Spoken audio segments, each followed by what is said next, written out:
and Mr. Phil Hawkins, both individuals who have quite a bit of information in reference to child support in the state of Tennessee. And of course, Mr. Watkins, let's have you and Mr. Hawkins to give us some information in reference to your background, your education, and some of your experiences. And then after this first segment is over, then we'll be able to get into the second segment dealing with child support in Tennessee. First, let's give you about 2.5 or 3 minutes to talk about your background, your education, and some of your experiences, and after which Mr. Hawkins will do the same. All right.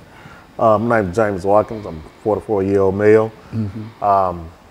My background is I'm the president of the Dads Against Destruction. It's a program we try to help dads change their lives around to making better choices and decisions where they're going in life. My background in education, I attended White Creek Comprehensive High School. I left school in 1991. I left from there. I didn't graduate, but I did a few years later, wind up getting my GED. Then after I received my GED, I went on off to college in Flathead Valley Community College. That's in Montana, Kalispell, Montana. So that's my education. And what I have to deal with child support is I've been dealing with child support for over 20 years.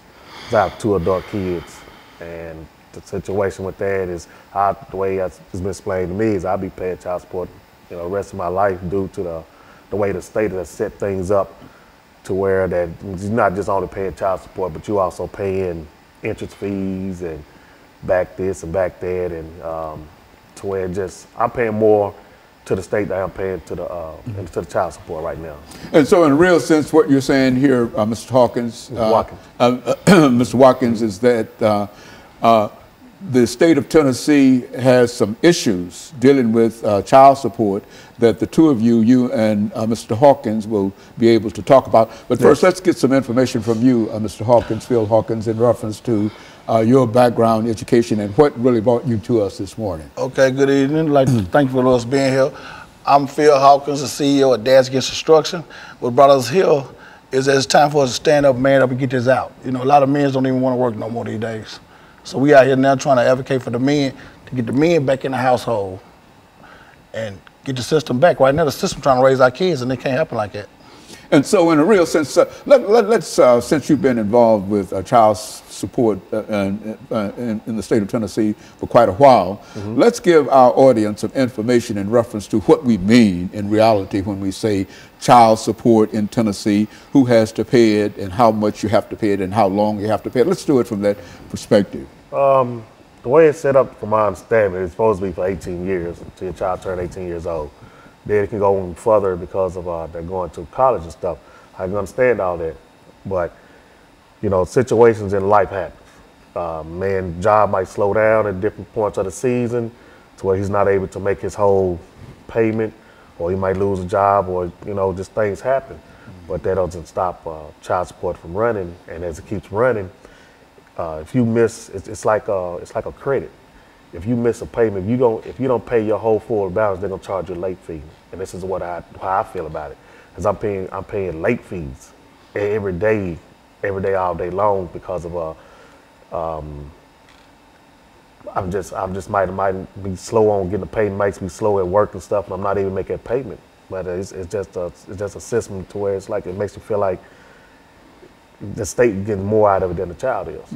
And so, Mr. Hawkins, what we're saying is that when we talk about child support, we're not just talking about a simple kind of thing of buying diapers and baby food and et cetera for a certain time. But I think as Mr. Watkins has indicated, that he has been involved in it for more than 18, 20 odd years. And so, what we're going to do, Mr. Hawkins, is to take this first commercial break. We've got about a half a minute. Okay. And when we come back, we want you to talk about child support in the state of Tennessee by defining what we mean when we talk about child support and the impact that child support is having upon individuals. When we come back, you give us some statements in reference to your background, your education, and some of your experiences, and then we'll get into that part of it, and that will allow us to first get a definition Because I think a large number of folks, when they think about child support, generally think in terms of buying baby bottles and et cetera, and et cetera.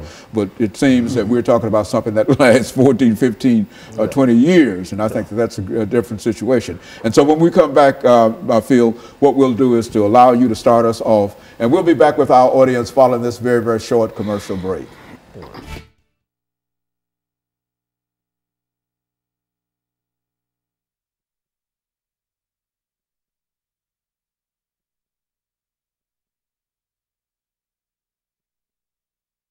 About child support in Tennessee. This is where you start, because you're going to have 4 minutes at least before you turn it over to him. You listen to what he's saying, and anything that you think that you might be able to elaborate upon or whatever, or to expand it or whatever. I'm learning something, because I was of the impression that child support, you know, I know there might be some situations in reference to it, but I didn't know it was a lifelong kind of situation. A judge told me, he said, you'll be paying child support the rest of your life. One way or the other. Yeah. Is that program? What he told me. Yeah, program where the man can't win. Well, that's what, if y'all see some problems with the issue of child support and et cetera, we're not talking about something that we're trying to neglect children or whatever, and et cetera. But what we're trying to indicate is that it creates a problem for... big problem. I'm out now trying to get a bill passed, a law passed, to give men 90 days. Okay. Okay, so anytime you're ready. Though. Okay, so we're going to come back and...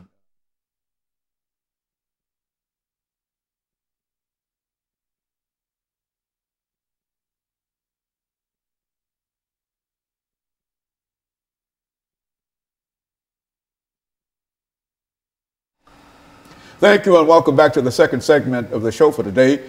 The topic is child support in Tennessee, and we have with us to talk about child support in Tennessee, Mr. James Watkins and Mr. Phil Hawkins. And so, Mr. Hawkins, let's see if we can get some information from you, because we were unable to get it the last time, from you in reference to your background, your education, and some of your experiences that led you to us this morning, and then make some statements in reference to child support in Tennessee, and then we'll move to Mr. Watkins and allow him to sort of finish this segment for the morning. Okay. Well, I came out of Glencliff High School, like my buddy here, didn't graduate, went through the system to graduate, get GED, and just got, you know, going through life changes, ups and downs. But we also been in the child support system, like he said, 20, 30 years, where we can't win, you know, and it's time for us to take back our stand on it. We keep falling for everything. We got to stand for something. And this child support thing, it got to be, well, the average man these days don't even want to work a job. You know, they take a half his check, the child at home don't get the money, the state taking all their money, and then you left with $100, $200 to feed for 2 or 3 kids. So that's what we man know. We're taking back our lives. We're addressing the issues now. It's time for us to, you know, do what we need to do to get these fathers back home. Maybe we stop some of this gun violence, you know, because the father's not there, he can't raise his kids. But if you bring a father in, he can discipline his kids. The state can't do it by itself no more. Now, when we talk about child support, and I think a large number of members of our audience might think in terms of supporting that child for a certain amount of years and et cetera. But what's your view in terms of child support, which is to say that you are paying for your child, yes, sir, but at the same time there are some issues that you like to deal with? Yes, sir. Well, I found out just the other day, I'm advocating child support every day. I just found out the other day I was with my kid's parents, my kid's mother, 24 years. And I just found out the other day I'm $139,000 behind on child support payments. So how that system add up? I was with my kids every day of their life, all 3 of them. But I'm behind, I take care of my kids. You know, it's how the system is trying to portray us as not doing, but because we're not paying the system. But we keep paying the system, we can't feed the child. We gotta have something for a man to live. And so are you still with your wife? No, sir. But you're still paying to support your children every day. And you feel that they're taking more money out of whatever salary you have. Yes, sir. And some of that money does not go to the child. None of the money go back. But the money, for the most part, goes to the state. Yes, sir. What do you think about that, Mr. Watkins? I mean, it is true. As as you just asked me, like going towards child, it's true. I've had the mother me called me and asked me, well, when is your job going to send the money? I said, what do you mean? It's coming out of my check. Well, they send it when they want to send it. And it causes conflict within the household. I've lost a house. I lost my family. I've lost cars. I've lost jobs and everything. I've lost my freedom over child support. And, you know, it took a real big toll on me mentally and emotionally because, you know, I desire to be home with my kids. My kids are my everything. And to take me out of my home because I fell behind on a bill, you know, that's like, come on, man, you're not just taking me out of home. What do you mean when you say to take you out of your home? How does that? When you take a person out of their home, when you take a person's job from them, what is that man gonna do? He's gonna wind up trying to figure out a way to go out here and get some money. Right. Because if you love your kids, you're gonna revert to anything in the means necessary to get money to feed your kids or do what you can do. So yes, I've made some choices in life to where I started going towards the street life. Because of why? Because every time I turned around, I was getting harassed. I was getting harassed by the judges to the point to where they was like, well, this is the state law. So is it state law? Then okay, if I can't make this money, you taking all the money, my kids not getting paid, my lights getting cut off, this is happening. Well, I got to go out here and find another way to get this money because not only am I hearing from you all, but I'm also hearing it from her. You know, and when all that comes into play, it pushes a man outside that household to where he's looking to where, like, man, what am I gonna do? So when we sit up here and we look at these other young men out here on these streets and they trying to do different things, you know, when I talk, when the first thing come out of their mouth, man, I gotta feed my kids, man. And you know, it's like, that's where that destruction come in. So me and PHawkins, we have been through it and we have fought through many things to try to maintain a fatherly relationship with our kids and everything, which we still do. Just because they took us out the home don't mean we still ain't in our kids' lives. But we still try to you know, educate the younger men, the future and everything to, hey, we're gonna try to get some help because I know where you've been, I know where you're going and stuff. So, Phil, when you think in terms of child support in Tennessee, what would you consider to be the most destructive thing that the state of Tennessee is doing in order to either help you or prevent you from really supporting your children? I mean, the first thing they're doing, they need to let the dads or father be a father. The state cannot raise or come in a household and raise kids. And that's what they're doing. They make sure the father's not there by leading the mother wrong. Make sure the father not there. So there you go. You got a son and daughter just being raised by the system. And we already know that's going to lead to a broken cycle. So we out here now trying to bring that cycle to fix the broken cycle. You know, to get this right, bring the fathers back in the home, take care of the kids, take care of their families. It's just a man-up process. You know, we need help with it. And so if the state is paying that household child support, the father cannot be in the household. Is that what we're saying? That's right. And so which means that I think, as you were indicating, Mr. Watkins, that sort of pushes you out into the street. Yeah, you see, in order for her to receive. A man is going to try to figure out some way to not only that you push that man outside that household, but he also got to go find a house to where he got to stay now. Right. So that's another bill. That's another situation where he got to, like, okay, he got to go and try to wind up in a shelter. You're going to wind up in a hotel. You're going to wind up in a friend's house. You bouncing around in different places, trying to live and trying to provide and stuff. It takes away your self-esteem. Downhill spiral. Yeah, and that's what we call destruction. So it's when you know, it does a lot of good, but then also it does a lot of harm too.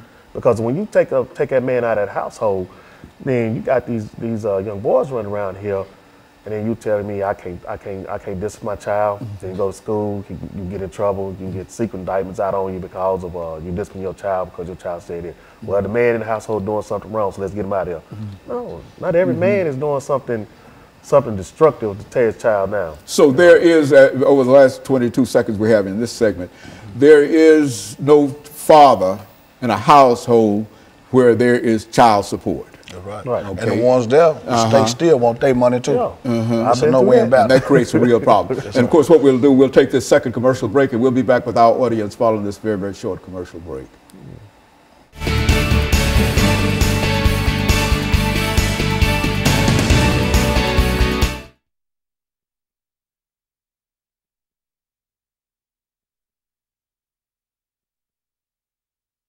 Whatever you want to say in reference to it, because I mean, a lot of folks don't seem to understand this. I mean, when we say that he has to pay child support, we only think in terms of whatever child support that comes in. But the state takes that money.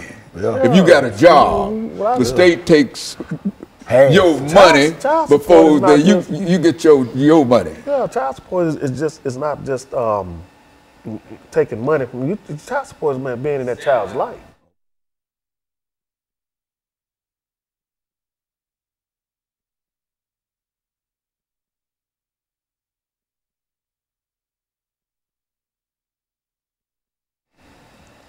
Thank you, and welcome back to the final segment of the show for today.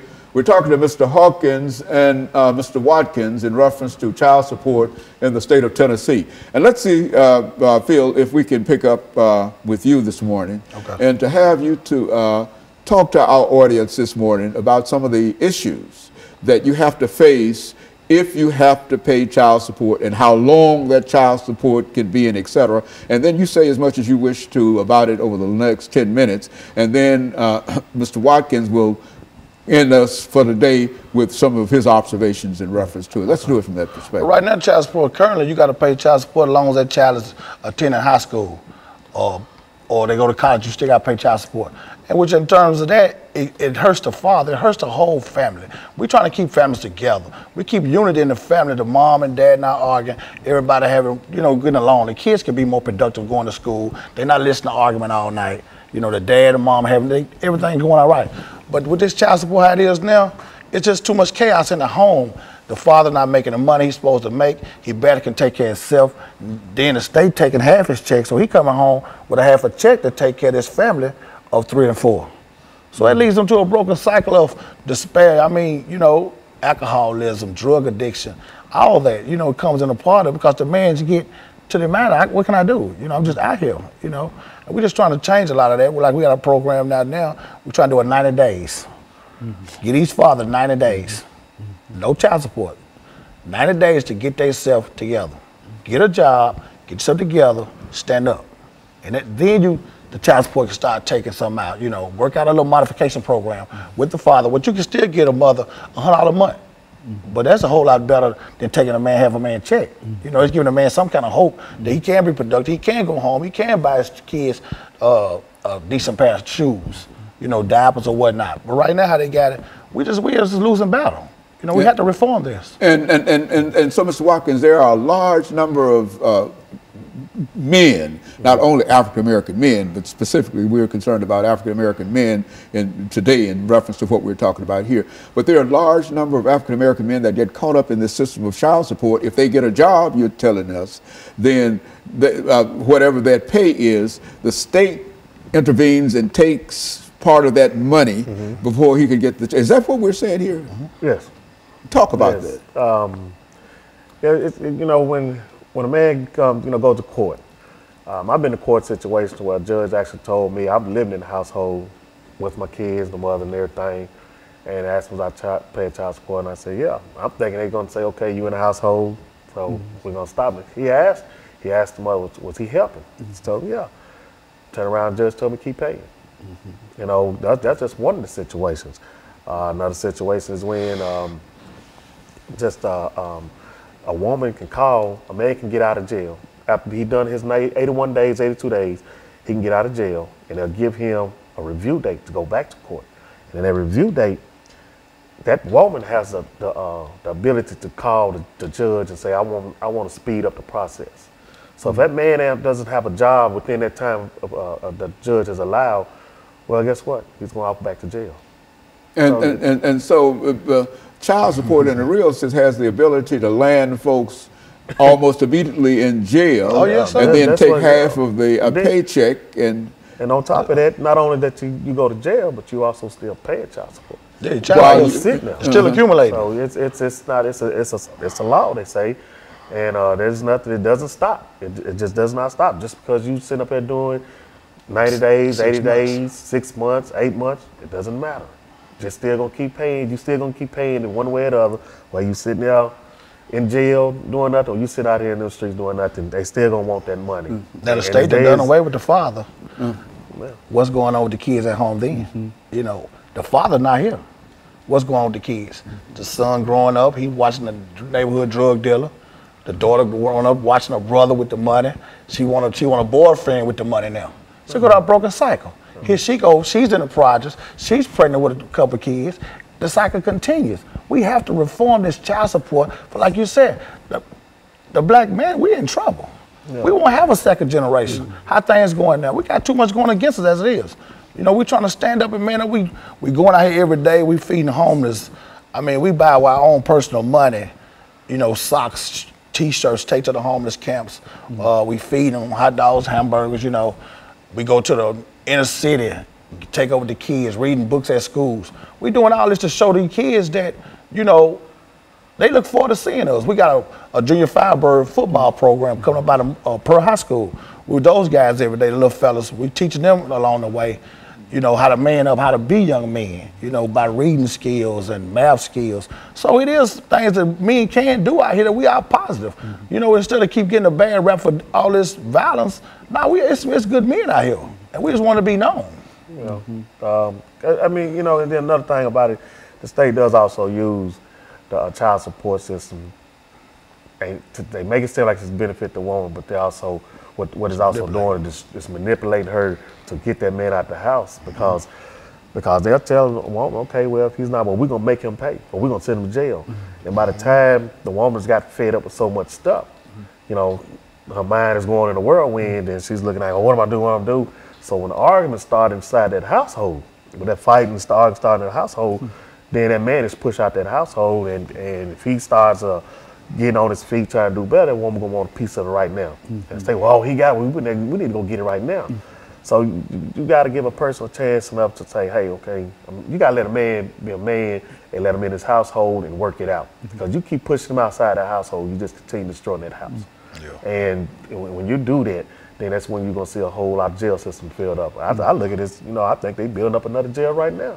Modern day slavery. Well, look here, is there any effort, and I think that you've already mentioned that there's an effort on your part to deal with the state legislature to pass a law and et cetera. What would such a law be like? And what would such a law say? There'll be a 90-day program. In this 90 days, a man can man up, get a job, get himself together, get housing, get adequate clothes to go get a proper, you know, a job, a better job if need be, where he can reach a child support level or balance out. Okay, within this process, each month he would get a mom in return $100. You know, he's trying to get himself back up, just redeem himself. You know, that's what we got to do. We have to have that 90 days before. They got a bill out now that's saying when you go to the custodial parent and y'all can make an agreement to pay your child support on time for a year, and they'll waive all your back pay. But these men need some immediate. You know, what if they don't have adequate shoes to go to an interview? Give them a chance to get on their feet where they can be productive citizens and then go into it. A person who might be arrested, Mr. Watkins, we're saying, for not paying child support, that he serves his time, and as soon as he's out of jail, he's been in jail for whatever that time might be, and as soon as he's out of jail, he has to immediately start paying child support. That's right. Is that what we're saying? And that's why you feel that there ought to be some kind of reform within the system. Help us out. We gotta give us a time frame. You know, 90 days. We can get out, get on our feet, get a nice decent job, get adequate clothing. You know, to be productive. You're just coming out of jail, you're behind. You know, everybody needs assistance. Sometimes there's a lot of men who didn't choose the right path, but a lot of men who have. You have men in the household that's all working, that's all taking care of their kids, and they still is in the child support system.